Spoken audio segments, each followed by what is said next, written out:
Hi గారు, welcome to our channel. ప్రస్తుతం మనతో పాటు దామ బాలాజీ గారు సీనియర్ జర్నలిస్ట్ ఉన్నారు. వారితో ఒకసారి మాట్లాడదాం. సార్ నమస్కారం సార్. నమస్తే. సార్ మంచు మనోజ్ గారు ప్రతిసారి వార్తల్లో అయితే ఏదో ఒక అంశంలో నిలవడం మనం చూస్తూ ఉన్నాం సార్. అయితే పోలీస్ స్టేషన్‌లోనే ఈయన గందరగోళం సృష్టించారు. పోలీస్ స్టేషన్ పైన బౌన్సర్‌లతో వెళ్లి దాడి చేసినట్టుగా వార్తలు వినిపిస్తూ ఉన్నాయి సార్. అసలు ఏం జరిగింది? మరి దీని గురించి మీరేం చెప్తారు సార్? మంచు మనోజ్ ఏదో ఒక వార్తల్లో వైరల్ అవుతూనే ఉన్నాడు. ఇప్పుడు సంఘటన ఏం జరిగిందంటే బాకరాపేట.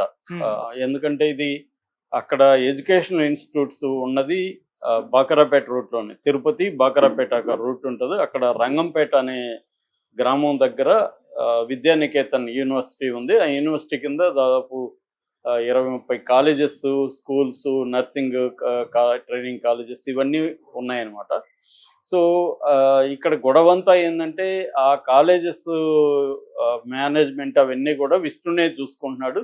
ఎప్పుడు కూడా మనోజ్ ఇన్వాల్వ్ కాలేదు. గతంలో కూడా ఇన్వాల్వ్ కాలేదు కాబట్టి మొత్తం అవి తనే చూసుకుంటున్నాడు కాబట్టి ఇప్పుడు వాళ్ళకి మోహన్ బాబు ఫ్యామిలీకి ఆదాయ వనరు కూడా ఇన్స్టిట్యూట్సే. ఒకటి ఆదాయ వనరు, రెండోది అక్కడ విపరీతమైన ల్యాండ్ కాస్ట్ బాగా పెరిగింది. ఎందుకంటే ఇన్స్టిట్యూట్స్ రావడం, ఆ ఏరియా జనరల్ డెవలప్ కావడం, దీనివల్ల అక్కడ ప్రాపర్టీ కాస్ట్ కూడా విపరీతంగా పెరిగింది. సో ఈ ప్రాపర్టీ డిస్ప్యూటే మేజర్గా వీళ్ళు ఎన్ని కథలు చెప్పినా ఫైనల్గా ఫ్యామిలీస్లో ప్రధాన గొడవ ప్రాపర్టీస్.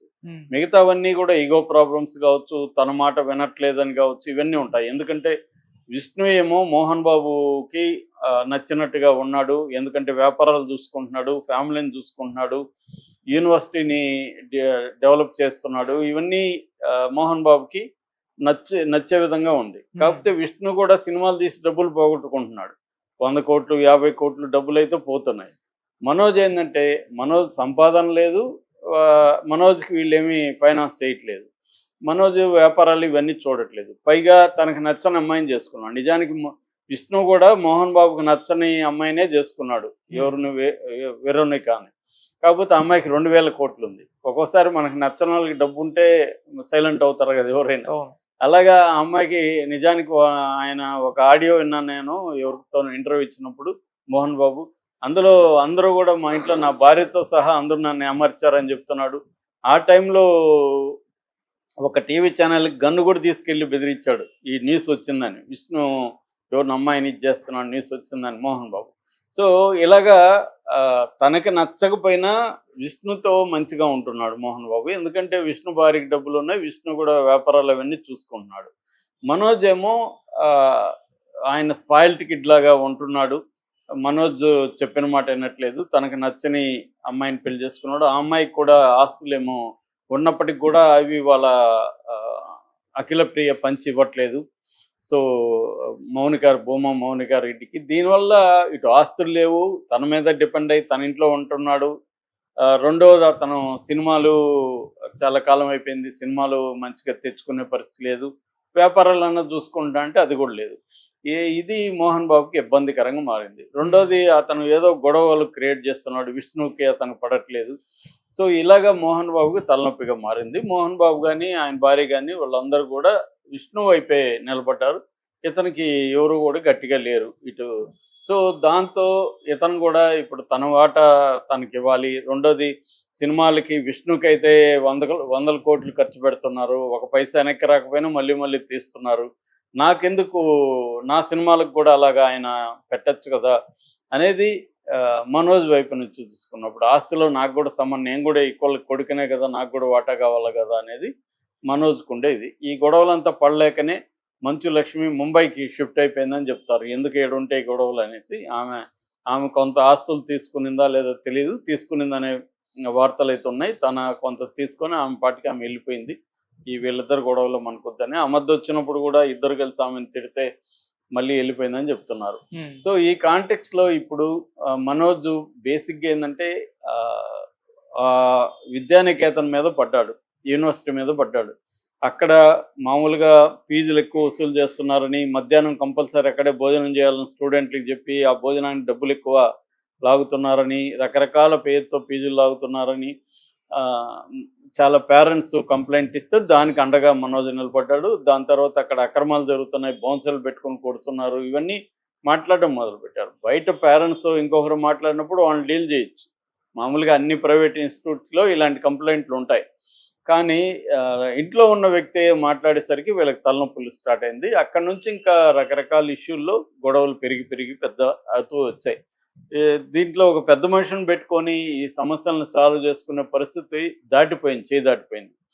సో ఈ ఈ నేపథ్యంలో ఏందంటే ఇతను ఎక్కువగా మనకు తెలుసు సంక్రాంతి టైంలో కూడా అక్కడ పోయి మనోజ్ గొడవలు చేసి కేసులు అయ్యి ఒకరి మీద ఒకరు కేసులు పెట్టుకొని బౌన్సర్లు వచ్చి గేట్లు పగలగొట్టి ఇవన్నీ డ్రామాలు జరిగినాయి. సో లోకేష్తో కూడా మంత్రాలు చేశారు. లోకేష్ కూడా వీళ్ళ తలనొప్పుల్లో మనకెందుకు అనుకున్నాడు, ఇన్వాల్వ్ కాలేదు. సో అలా ఇప్పుడు ఏమైంది, అతను అక్కడే ఉంటున్నట్టుగా ఎక్కువ భాగం తెలుస్తుంది ఎవరు మనోజ్. సో ఏదన్నా చేసి దాంట్లో వీళ్ళని ప్రెజర్ చేసి తనకు వాటా పంచాయతీ టేబుల్ దగ్గర కూర్చోబెట్టి పంచాయతీ చేయించి తన వాటా తనకిస్తే తను ప్రశాంతంగా ఆ డబ్బులతో సినిమాలు తీసుకోవడం ఇవేవో అతని స్కీమ్స్ అతనికి ఉన్నాయి. సో ఇది మోహన్ బాబు చేయట్లేదు. మోహన్ బాబు కూడా ఫైట్ చేస్తున్నాడు.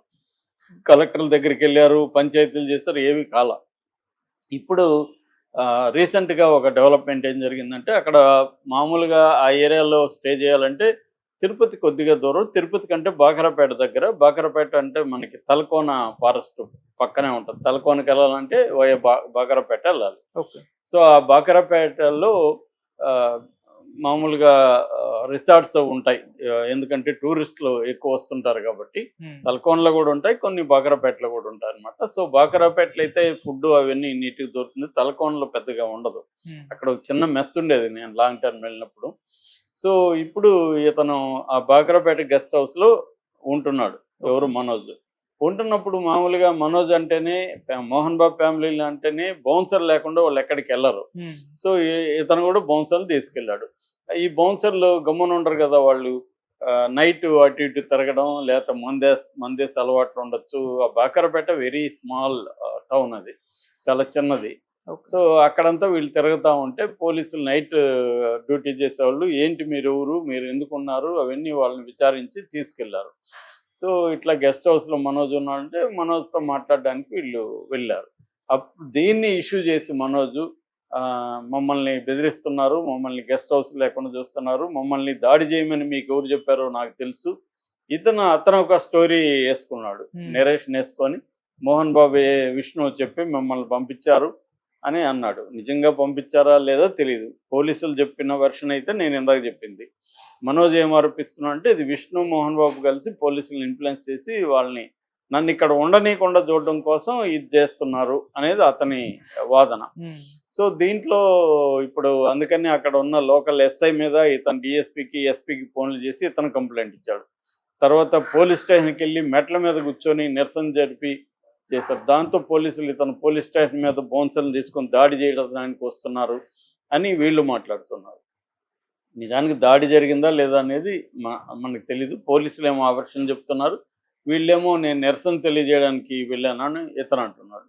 సో ఇది బేసిక్గా అంటే అక్కడ పోలీసులకి ఇక్కడంతా కూడా పోలీసులకి తలనొప్పులు క్రియేట్ చేశారు. మనం చూసాము బౌన్సర్లతో పోలీసులకి తలనొప్పులు, జర్నలిస్టులకి తలనొప్పులు. ఇది ఇప్పుడు షిఫ్ట్ అయింది ఆంధ్రాకి, తెలంగాణ నుంచి షిఫ్ట్ అయింది. అక్కడ బాకరాపేట ఏరియాలో, తిరుపతి ఏరియాలో ఇప్పుడు ఈ గొడవ. ఎందుకంటే మనోజ్కి కూడా అక్కడ ఒక పెద్ద సర్కిల్ ఉంది. అతని అభిమానులు చాలా పెద్ద బ్యాచ్ ఉన్నారు అక్కడ మోహన్ బాబు కొంత వ్యతిరేక బ్యాచ్ కూడా తిరుపతిలో గతంలో కూడా ఉన్నారు. ఎందుకంటే మోహన్ బాబు అక్కడ రౌడీజాలు చేశాడని, ఆ రంగంపేటలో కూడా ఇబ్బందులకు గురి చేశాడని అక్కడ కొంతమంది వ్యతిరేకంగా కూడా ఉన్నారు. సో వాళ్ళందరూ ఇతనికి సపోర్ట్ చేస్తున్నారు. సో ఇది